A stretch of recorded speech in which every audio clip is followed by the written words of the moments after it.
Condena, condena a dos mujeres por difundir en internet el rumor de que Brigitte Macron es trans. Deben pagar 8.000 euros por daños y difamación, además de 5.000 euros a su hermano querellante en el juicio. Mira, son los bulos recurrentes porque sabemos que funcionan, ¿no?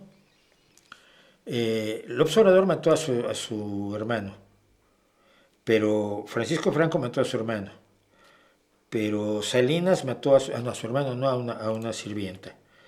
Pero él mató a su hermano, si lo buscas, te lo vas a encontrar como un bulo frecuente con todo tipo de gobernantes de controversia.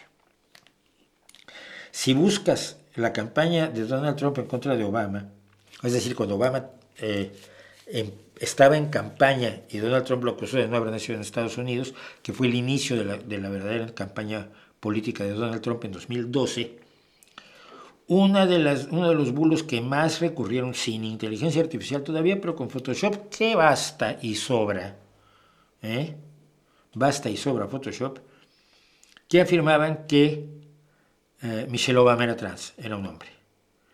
Luego esto se ha dicho de varias primeras damas o esposas de mandatarios, de jefes de Estado de gobierno en varios países. Y una de ellas fue Brigitte Macron, la esposa de Macron.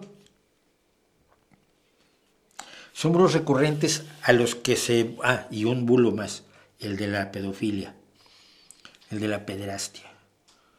La pedofilia es que te guste gente que no está sexualmente madura y es un problema evidentemente psicológico grave, porque los seres humanos normales nos gusta la gente que tiene los rasgos sexuales, los rasgos de madurez sexual que precisamente despiertan el deseo sexual. Luego tienes otra barrera, que es puede que ya estén sexualmente madura esta persona, pero aún no está emocionalmente madura y por lo tanto nosotros, en general, ¿no? Pero nos parece incorrecto que una persona mayor tenga relaciones con una persona muy joven, sobre todo si es menor de 18 años de edad, porque aunque madure a los 14 años sexualmente, no tiene la madurez emocional para manejar una relación sexual.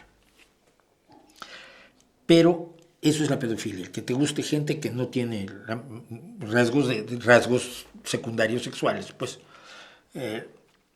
Pero la pederastia es el realizar efectivamente esos actos. Se ha acusado a multitud de políticos de esto sin ninguna prueba, empezando por supuesto por el caso del Pizzagate en QAnon. Son 3 bulos: mató a su hermano, su pareja es trans y él o ella es pederasta. Son 3 bulos que se utilizan con enorme frecuencia porque son eficaces. El asesinato nos parece siempre aterrador, pero el asesinato de un hermano, de un padre, de un hijo, nos resulta especialmente abominable. La transfobia real que se ha generado, no me refiero a las críticas razonables a la promoción de la transición, de la hormonación de menores de edad, etcétera, etcétera. Me refiero a la transfobia que realmente odia a las personas transexuales. Es muy profunda, sobre todo entre los sectores de la ultraderecha.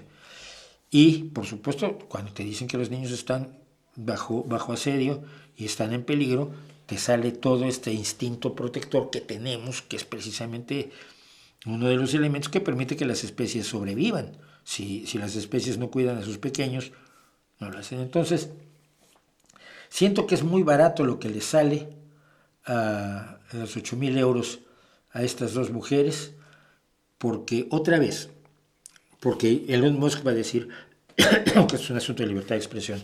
No, no lo es. La libertad de expresión no incluye la mentira. La libertad de expresión no te protege para que grites fuego, fuego en medio de una multitud, en un teatro atestado de gente. Gritar fuego en un teatro atestado de gente no es libre expresión, ni está protegido por los maravillosos derechos de libre expresión que tanto hemos luchado por tener.